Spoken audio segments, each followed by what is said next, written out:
চয়নদা, ভাটপাড়া জগদ্দল এমনিতেই রাজনৈতিক হিংসার জন্য কুখ্যাত, মাঝে মধ্যেই সেখান থেকে ঘটনা ঘটে। এই ছবিটাই তো বদলানোর প্রতিশ্রুতি দিয়েছিল নির্বাচন কমিশন। না, নির্বাচন কমিশন প্রতিশ্রুতি দিচ্ছেন আর সবটা হয়ে যাচ্ছে এমন তো নয়। আমরা খুব স্বস্তিবোধ করলাম না দুই প্রাক্তন এক প্রাক্তন এবং এক বর্তমান তৃণমূলের এই সংঘর্ষে কয়েকজন অ্যারেস্ট হয়েছেন, কিন্তু আদৌ তাতে কোনো কাজের কাজ হবে কিনা সেটা আগামী 2-3 দিনে বোঝা যাবে। কিন্তু আমরা খুব স্পষ্ট কথা, আইন শৃঙ্খলা যদি ভোটের আগে এরকম হয়, এরকম যদি মারামারি হয়, সাধারণ মানুষ তো ভোট দিতেই বেরোতে চাইবেন না। সেই নির্ভয়ে ভোট দেওয়ার প্রক্রিয়াটা কীভাবে হবে? এ তো অদ্ভুত ব্যাপার। এমনিতে একটা বড় অংশের বৈধ ভোটার বাইরে রয়েছেন, তালিকার বাইরে আছেন, তাদের নিয়ে ভাবনা চিন্তা সঠিকভাবে কিছু হয়নি।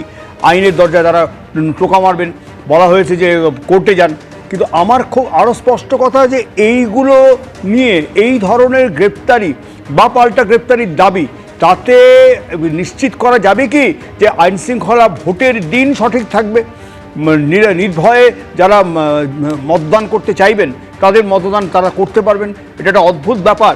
এই যেমন আমাদের পক্ষে বোঝা মুশকিল যে বিপুল সাফল্য সত্ত্বেও 1 কোটি বেকার পশ্চিমবাংলায় থাকছে কী করে, বা এমএসএমইতে আমরা 2য় স্থানে পশ্চিমবাংলা, কিন্তু তা সত্ত্বেও মুনাফার অঙ্কে আমরা কেন পিছিয়ে? এই প্রশ্নগুলোর উত্তর যেমন জটিল ধাঁধা, তেমনি এই আগামী 2 দিন স্বস্তিতে ভোটাররা ভোট দিতে যেতে পারবেন কি না আমাদের এই বাকি নির্বাচনের দিনগুলোতে, সেইটা কিন্তু একটা বড় প্রশ্ন চিহ্নের মুখে পড়ে গেল এই ধরনের ঘটনা পরপর দেখবার পরে। এবং আমি বলছি এইটা শুধু একটা ঘটনা নয়, পরপর এই ঘটনা ঘটেছে। আমি দেখাতে চাইবো পূর্বস্থলী দক্ষিণ বিধানসভা কেন্দ্রের মধ্যে নাদনঘাট পরে থানার সামনে তৃণমূলের কার্যালয়ে কিরকম করে হামলা চালানো হলো, ভাঙচুর হলো। একবার ছবিটা দেখুন।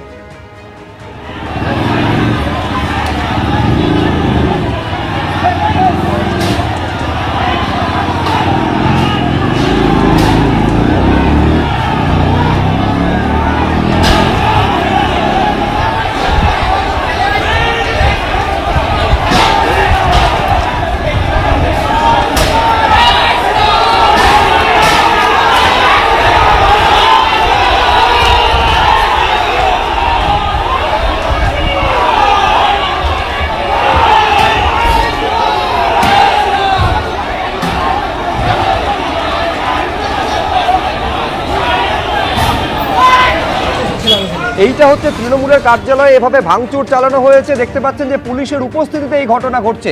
আমি এইখানে প্রদীপ চট্টোপাধ্যায়ের কাছে আসতে চাইবো। প্রথম দফা নির্বাচন করার পর নিঃসন্দেহে প্রশংসা কুড়িয়েছিল, সুপ্রিম কোর্ট পর্যন্ত প্রশংসা করেছিল যেভাবে প্রথম দফায় কার্যত কয়েকটা ঘটনা ছাড়া অবাধ এবং শান্তিপূর্ণ নির্বাচন হয়েছে।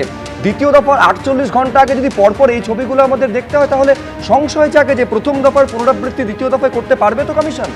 দেখুন, আমি প্রথমেই বলছি যে নির্বাচন কমিশনের ওপরে যে ক্রেডিট আমরা দিয়েছি যে প্রথম দফার নির্বাচন খুব শান্তিপূর্ণভাবে তারা করেছে কেন্দ্রীয় বাহিনীর উপস্থিতিতে, কিন্তু একটা জিনিস বুঝতে হবে যে নির্বাচন কমিশন গাইডলাইন দিতে পারে। রাজনৈতিক দলের নেতা এবং কর্মী সমর্থক তারাও সহযোগিতা ততটাই করলে তবে একটা নির্বাচন শান্তিপূর্ণভাবে হতে পারে।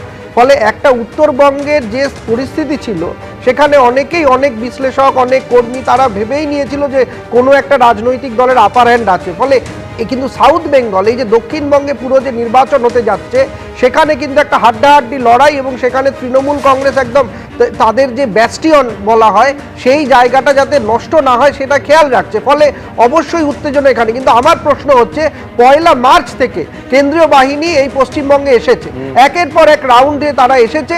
ফলে আমরা এই গত 5 বছর আলোচনা করি যে তৃণমূল কংগ্রেসের আমলে বোমাগুলি এত আসছে কোথায়, তাহলে 1 মার্চ থেকে আজকে হচ্ছে গিয়ে এপ্রিল শেষ হতে চললো, তাহলে আজকে এতদিনেও বোমাগুলি কি করে এরকমভাবে থানার সামনে, আজকে থানার সামনে যদি এই অবস্থা জগদ্দলে হয়, তাহলে থানার বাইরে বা থানার থেকে অদূরে কি হতে পারে সেটা তো অনুমেয়।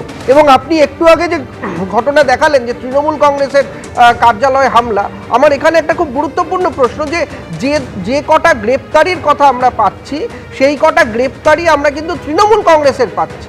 আমার কথা হচ্ছে যে যখন দুটো রাজনৈতিক দল বিবাদমান, সেখানে নিরপেক্ষভাবে নির্বাচন কমিশন বা কেন্দ্রীয় বাহিনী কতটা থাকছে সেটা কিন্তু দেখতে গেলে দুপক্ষেরই। আজকে অর্জুন সিং যেরকম ভাবে তেড়ে গেছেন হ্যাঁ। সেটাও যেমন নিন্দনীয়, আবার তৃণমূল কংগ্রেসের গুন্ডা বাহিনী যদি হামলা চালায় একই রকম ভাবে নিন্দনীয়। আমার একেবারে বক্তব্য আমি হচ্ছে আমি- যে- আমি বলছি আলটিমেট গোল তো এইটা হওয়া উচিত, সমস্ত বৈধ ভোটার যাদের ভোটার লিস্টে রয়েছে এবং যারা ভোট দিতে যাবেন একেবারে নির্বিঘ্নে কোনো রকম উৎকণ্ঠা ছাড়া বাড়ির চৌকাঠ ডিঙিয়ে বুথে ভোটটা দিয়ে শান্তিতে তারা ফিরে আসবেন, যাকে খুশি তারা ভোটটা দিন। এই পরিবেশটা যেন নির্বাচন কমিশন এনশিওর করতে পারে, যেটা প্রথম দফাতে কেউ করেছিল, দ্বিতীয় দফায় সেটা করতে পারবে কিনা।